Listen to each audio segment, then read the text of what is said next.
नमस्कार. जीवन मूल्य या कार्यक्रमामध्ये मी माझी आपल्या सर्वांचे स्वागत करीत आहे. जीवन मूल्य हा कार्यक्रम आपल्याला अनेक विषयांवर आजपर्यंत माहिती देत आलेला आहे आणि या माहितीचा नक्कीच तुम्ही सर्वांनी उपयोग करून घेतला आहे अशी आम्हाला आशा आहे. मागील काही सत्रांमध्ये राजयोग ध्यान पद्धती ह्या विषयावर आपण चर्चा करत होतो आणि ह्या विषयावर चर्चा करण्यासाठी आपल्यासोबत होते आदरणीय डॉक्टर सचिन परबजी. आजही डॉक्टर सचिन तुमच्या स्टुडिओमध्ये पुन्हा एकदा स्वागत आहे. ओम शांती. ओम शांती. डॉक्टर सचिन, आपण मागच्या काही सत्रांमध्ये राजयोग ध्यान पद्धतीवर चर्चा करत होतो. तुम्ही आम्हाला राजयोगाची व्याख्या सांगितली. राजयोगामुळे एखाद्या व्यक्तीच्या मेंदूवर जो परिणाम होतो, जे तरंगात तयार होतात त्याच्याबद्दल अगदी स्पष्ट आम्हाला माहिती दिली आणि आजारांवरही त्याचा काय परिणाम असतो किंवा कसा व्यक्ती आजारी पडू शकतो किंवा कसा आजारी पडलेला व्यक्ती चांगला होऊ शकतो राजयोग न करत असल्यामुळे पण, किंवा मग आपलं सर्व ध्यान शरीराकडे. काल तुम्ही ह्युमस, सॉइल आणि सोल ह्याच्यामधला आम्हाला डिफरन्स सांगितला आणि मला आठवतंय जेव्हा आपण हा विषय थांबवला त्यावेळेला तुम्ही ब्लॉक्स ह्या शब्दाचा वापर केला. हे अवरोधन जे आहे हे काय आहेत एक्झॅक्टली, ह्याच्यामुळे काय होतं हे आपल्याला ह्या भागात जाणून घ्यायचंय. पण सर्वप्रथम आम्हाला हे समजावून सांगा की हे अवरोधन किंवा ब्लॉक्स म्हणजे एक्झॅक्टली काय.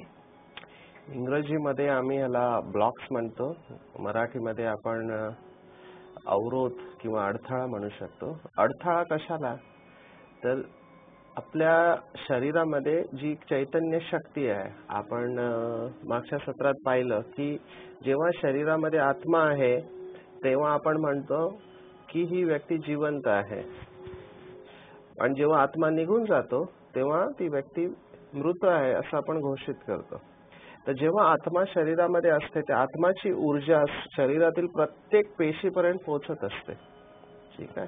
तर ही ऊर्जा पोहोचणं जरुरी आहे. जेव्हा ही ऊर्जा शरीरापर्यंत पोहोचते तेव्हा तो शरीराचा हिस्सा काम करतो.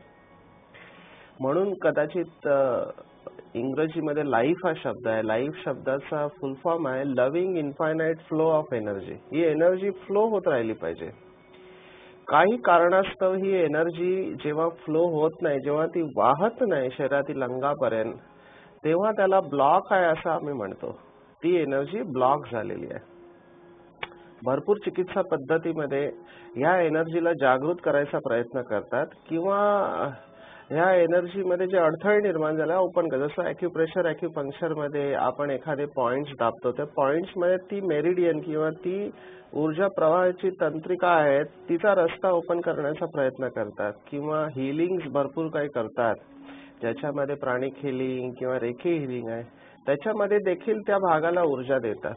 आमचा असा अनुभव आहे की जर तुम्ही आत्म्यातले ब्लॉकेज दूर केले, जे अवरोध दूर केले, तर शरीराला आपोआप ती एनर्जी मिळते. तुम्ही पेरिफेरी किंवा बाहेरच्या भागामध्ये तुम्ही एनर्जी दिली तर तात्पुरता इफेक्ट होतो, कारण मूळ ब्लॉक जो आहे जो आत्म्यामध्ये आहे आणि आत्म्यामध्ये ब्लॉक जोपर्यंत दूर होत नाही तोपर्यंत स्थूल शरीरातला ब्लॉक जात नाही.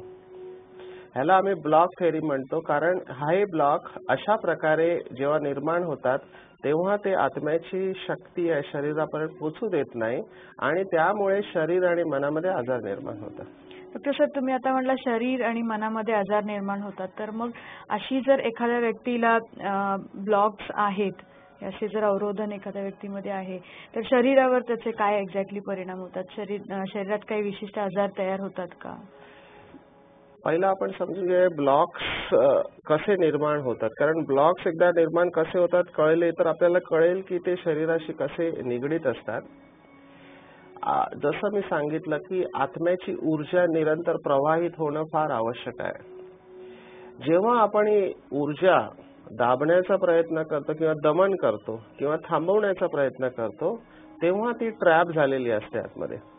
दिवसभरामध्ये जेव्हा पण आपण नकारात्मक विचार करतो आणि व्यर्थ विचार करतो तेव्हा ही एनर्जी हळूहळू फ्लो हिचा कमी व्हायला सुरुवात होते आणि जेव्हा आपण दमन करतो आपल्या भावनांचं तेव्हा ते पूर्णपणे ब्लॉक झालेले असते. फॉर एक्झाम्पल की मला राग येतोय, पण अशी परिस्थिती आहे की सर्व लोक बसलेले आहेत आणि मी तो राग व्यक्त करू शकत नाही किंवा मी माझ्या भावना व्यक्त करत नाही, तेव्हा त्या भावना मी दाबतो.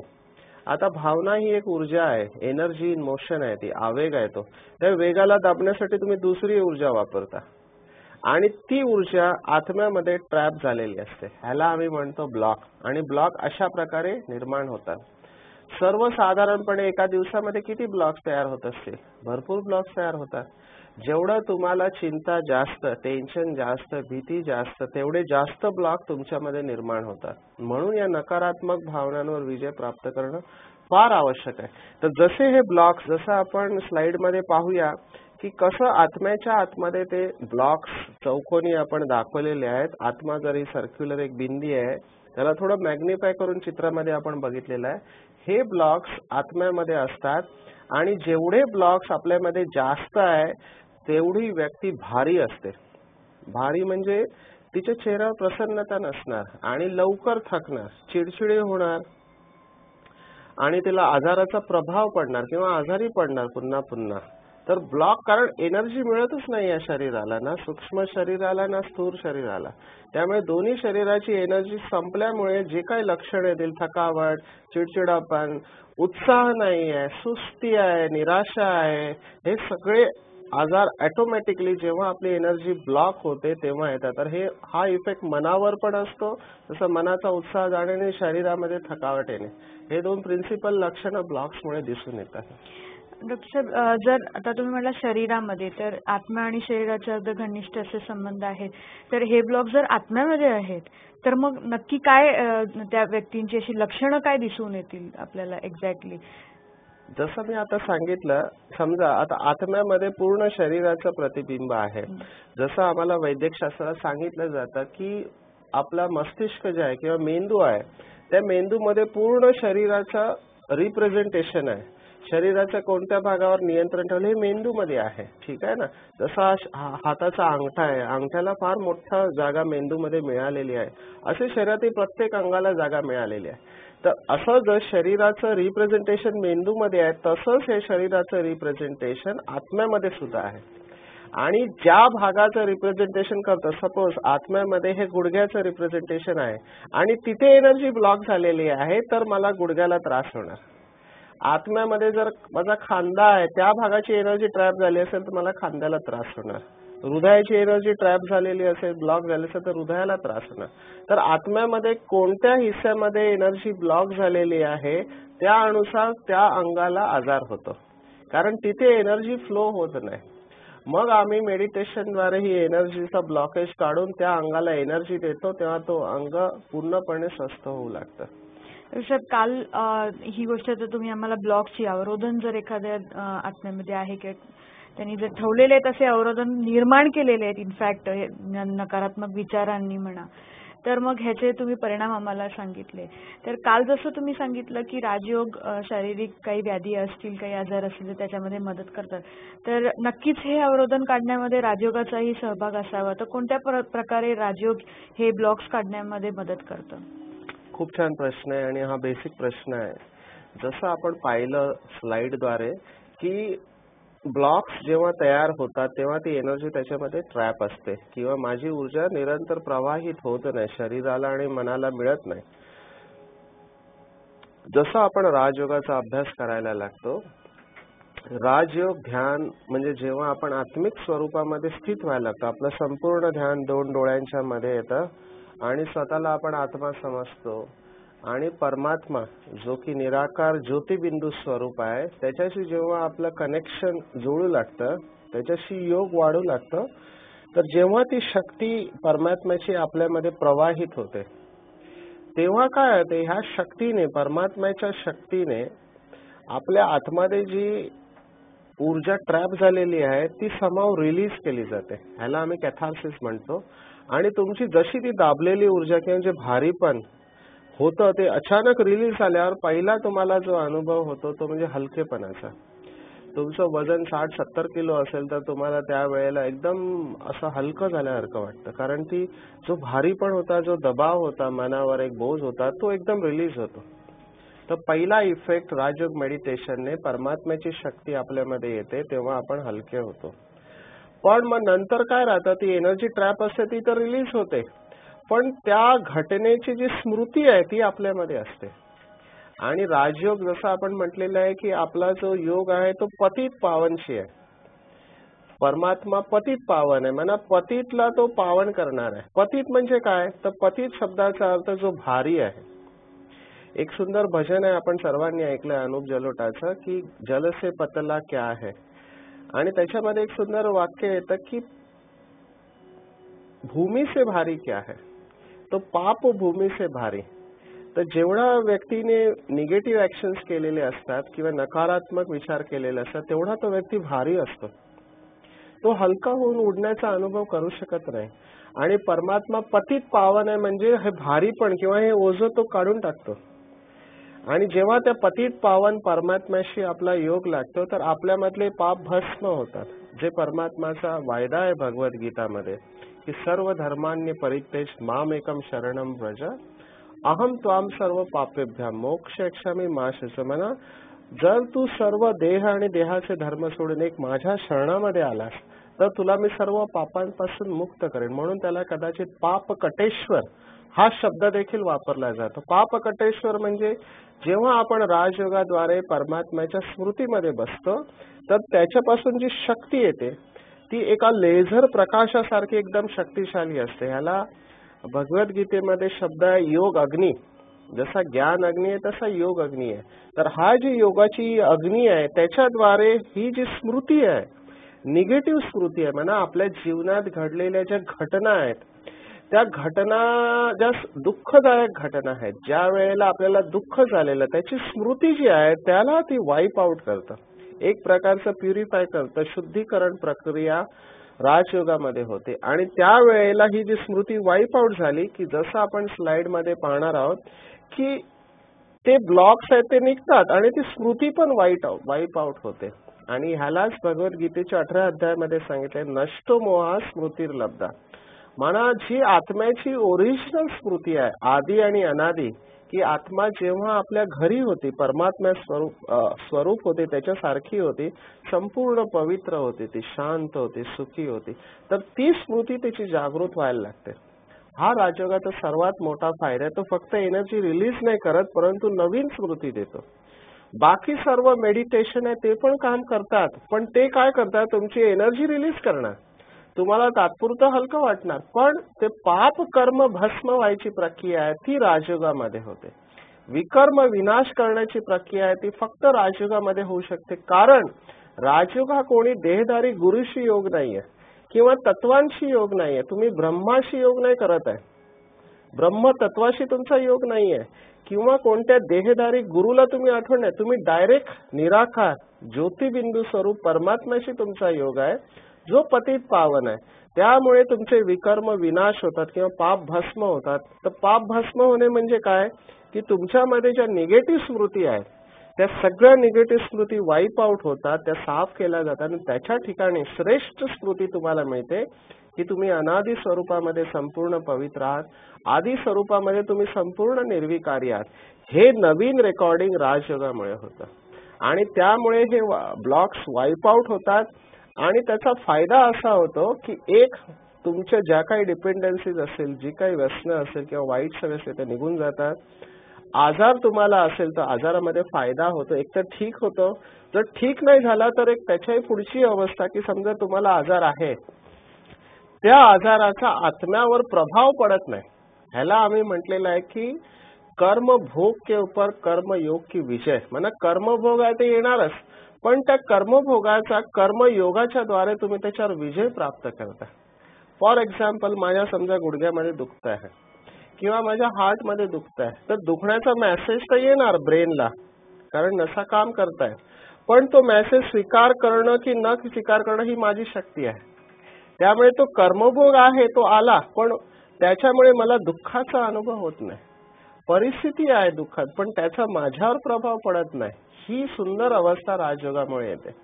कारण आम्ही बघतोय आमचे वरिष्ठ योगी दादीजी आहेत त्यांना पण शरीरामध्ये आजार आहे पण आत्मा एकदम प्रसन्न आहे. ही अवस्था राजयोगामुळे प्राप्त होते आणि याचा फायदा की आपण कर्मभोग पण चुकतो करतो आणि आपण त्या जीवनमुक्त अवस्थेमध्ये पण जातो. तर राजयोगाद्वारे अशा प्रकारे जे ब्लॉकेज जेव्हा आपल्या शरीरातले निघून जातात, जसं आपण स्लाइडमध्ये पाहणार आहोत की अगोदर जेव्हा माझ्यामध्ये ब्लॉकेज होते किंवा अवरोध होते माझी, तेव्हा मला थकावट वाटायचं, भारी पण वाटायचं, मी कमजोरीचा अनुभव करायचा, मला आजार व्हायचा, एकदम अधीनतेचा अनुभव होता, उत्साह बिलकुल नव्हता आणि प्रश्न असायचे भरपूर. पण जसे हे ब्लॉकेज दूर व्हायला लागतात आत्म्यामधून, एकदम अपोजिट मी शक्तिशाली स्वरूपाचा अनुभव करतो, हलका राहतो नेहमी, अथक, माझी थकावट मला होत नाही. आम्ही बघतो आमची दादी जानकी आहे, 94 वर्ष वय आहे, तर ह्या वयामध्ये देखील ती पूर्ण विश्वामध्ये फिरते. आणि आम्ही तर त्यांच्यामध्ये असं बघितलंय की टाइम झोन जे असतात, अमेरिकेवरून मुंबईला 12 तासाचा प्रवास केल्यावर टाइम झोन बदलतो तर व्यक्तीला झोप येते किंवा थकावट वाटते, दादीला त्याचा काही इफेक्ट नाही, ती लगेच डायरेक्ट क्लास करायला तयार होते. तर ही शक्ती कुठून आली? ही शक्ती आहे जेव्हा तुमच्यामध्ये ब्लॉक्स डिझॉल्व्ह झालेले आहे, योगाद्वारे तुम्ही त्याला मिटवलेले आहे. तर अथकपणा हा योगीचा पहिला गुण आहे, कारण त्यांनी आपले ब्लॉक्स डिझॉल्व्ह केले, म्हणजे आपले पाप कर्म भस्म केले. हे लक्षण आहे. तुमच्या आजार जरी आला तरी त्याचा प्रभाव तुमच्यावर पडणार नाही. अधिकारी अवस्थेमध्ये तुम्ही राहा, तुम्ही कधी अधीन होणार नाही. आणि उत्साह हे एक आणखीन लक्षण आहे योगाचं, कारण तुमच्यामध्ये एवढी एनर्जी आहे, तुमची एनर्जी वेस्ट जातच नाही. दादीला आम्ही विचारतो की दादी आप कैसे करते, तो दादी आम्हाला म्हणते की मेरा कोई खर्चा नाही है.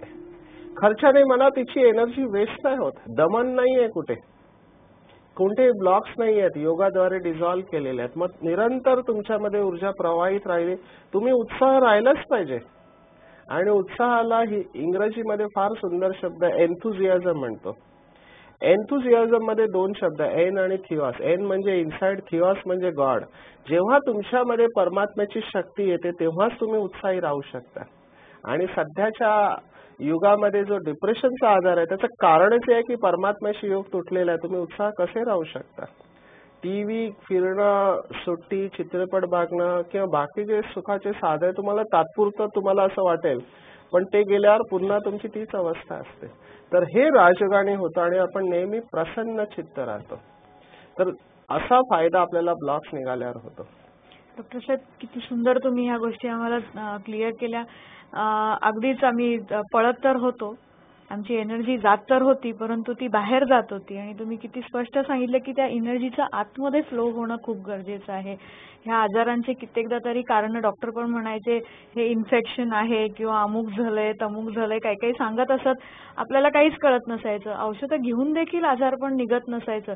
परंतु हे कधी नाही लक्षात आलं की आतमध्येच कुठेतरी हे एवढे अवरोधन आम्ही आमच्यामध्ये ठेवलेले आहेत की ज्याच्यामुळे ह्या सर्व अगदी मनातील विचारांपासून आणि शरीराच्या आजारापर्यंत ह्या सर्व गोष्टींच्या ज्याच्यामुळे आम्हाला तणाव होत होता, एक बेसिक रिझन आहे की आम्ही स्वतःला बंद करून ठेवलेलं होतं कुठेतरी.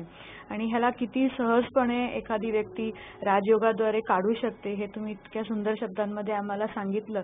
तर एक असं इच्छा एक निर्माण होते की ह्याचा एक अनुभव तुम्ही नक्कीच आम्हाला करावा, कारण मागच्या तिन्ही सत्रांमध्ये तुम्ही इतके सुंदर आम्हाला अनुभव करून दिलेले आहेत. तर हे ब्लॉकेजेस माझ्यामध्येही आहेत, मी समजते प्रेक्षकही याचा अनुभव करत असतात. तर हा कोणत्या पद्धतीने आम्ही काढू शकतो त्याचा थोडासा एक अनुभव आम्हाला करावा. हे ब्लॉकेज निरंतर आपल्यामध्ये डेव्हलप होत असतात जर आपण अलर्ट किंवा जागृत नाही राहिलं तर. योगाचा आणखीन एक गुण असतो तो नेहमी सदैव ऍक्टिव्ह आणि अलर्ट असतो, जागृत असतो तो. भगवद्गीतेमधील श्लोक आहे की जब भोगी लोग सोते हैं तो योगी जागता है और योगी जब जागता है तो भोगी लोग सोते हैं. तो योगी नेहमी जागृत असतो, कारण तो आपल्यामध्ये ब्लॉक्स तयार व्हायला देत नाही. तर आपण निरंतर जागृत होऊन हे ब्लॉक डिझॉल्व्ह करायचे असतात. तर चलूया आपण हे ब्लॉक्स खोलण्याचा प्रयत्न करूया आणि परमात्मा आपल्या सर्वांना शक्ती देईल. सरळ बसायचं सर्वांनी, मान आणि कंबर एका लाईन मध्ये ठेवण्याचा प्रयत्न करा. शरीराला एकदम हलकं सोडा. शरीर जेवढं तुमचं हलकं राहील तेवढं चांगलं आहे. जर तुम्ही एखादं महत्वाचं काम करत असाल तर त्याची काळजी घ्या. गॅस वगैरे चालू असेल तर त्याला बंद करा आणि एकदम रिलॅक्स होऊन बसा. संपूर्ण शरीर हलकं सोडा. अनुभव करा की माझी ऊर्जा स्वतःहून दोन डोळ्यांच्या मध्ये निवास करत आहे. ध्यान आपोआप दोन डोळ्यांच्या मध्ये चाललेलं आहे. शरीर एकदम हलकं झालेलं आहे. एक सुंदर सितारा दोन डोळ्यांच्या मध्ये चमकत आहे. आणि आज मी अनुभव केलाय की जाणते अजाणतेपणी माझ्या आत्म्याची ऊर्जा आत्म्यामध्ये ट्रॅप झालेली आहे, त्यामुळे संपूर्ण शरीराला ऊर्जा मिळत नाही आहे. परमात्मा जो माझा पिता आहे त्याच्याकडून मला ऊर्जा मिळत आहे. अनुभव करा. परमात्मा, शिव परमात्मा, ज्याला आम्ही प्रेमाने शिव बाबा म्हणतो, त्या शिव बाबांकडून माझ्याकडे निरंतर शक्तिशाली प्रवाह येत आहे आणि हा प्रवाह लेझर किरणांसारखा आत्म्यावर फोकस होत आहे आणि आत्म्यामध्ये ज्या काही ब्लॉकेजेस आहेत त्यांना तो ओपन करत आहे. हळूहळू आत्म्यामध्ये ट्रॅप झालेली सर्व ऊर्जा बाहेर येत आहे आणि आत्म्यामध्ये ज्या नकारात्मक स्मृती होत्या त्या नकारात्मक स्मृती देखील इरेज होत आहेत, स्वच्छ होत आहेत आणि परमात्माची शक्ती माझ्यामध्ये स्थिर होत आहे. मी अनुभव करतो आहे की मी एक शुद्ध पवित्र आत्मा आहे, बिलकुल शांत आणि रिलॅक्स. माझी ऊर्जा पुन्हा पूर्ववत संपूर्ण शरीरामध्ये पसरत चाललेली आहे. संपूर्ण शरीरातील ब्लॉकेज दूर झालेले आहेत. आत्म्यातील ब्लॉकेज दूर होत आहेत. मी बिलकुल हलका आणि प्रसन्न आहे, एकदम शांत आणि रिलॅक्स. संपूर्ण दिवसभर असा अनुभव करायचा आहे की परमात्म्याची शक्ती माझ्यामध्ये निरंतर प्रवाहित होत आहे आणि मी बिलकुल रिलॅक्स आणि शांत आहे, शक्ती स्वरूप आहे, प्रसन्न आहे. ओम शांती. ओम शांती.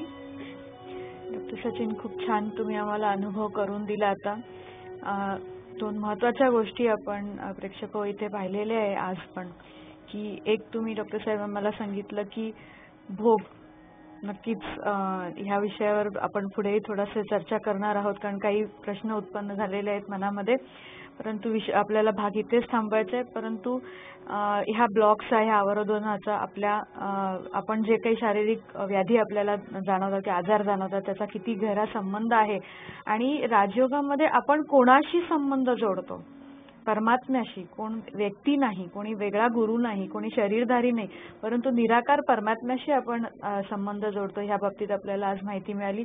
एवढी छान माहिती तुम्ही डॉक्टर साहेब आम्हाला दिली, त्यासाठी तुमचे खूप खूप धन्यवाद. प्रेक्षक ह्या विषयावर तुम्हाला अधिक काही माहिती हवी असल्यास तुम्ही नजीकच्या ब्रह्माकुमारी सेवा केंद्राला नक्की भेट देऊ शकता किंवा आमची वेबसाईट www.bkmarathi.com ह्या वेबसाईटवर तुम्ही भेट देऊ शकता.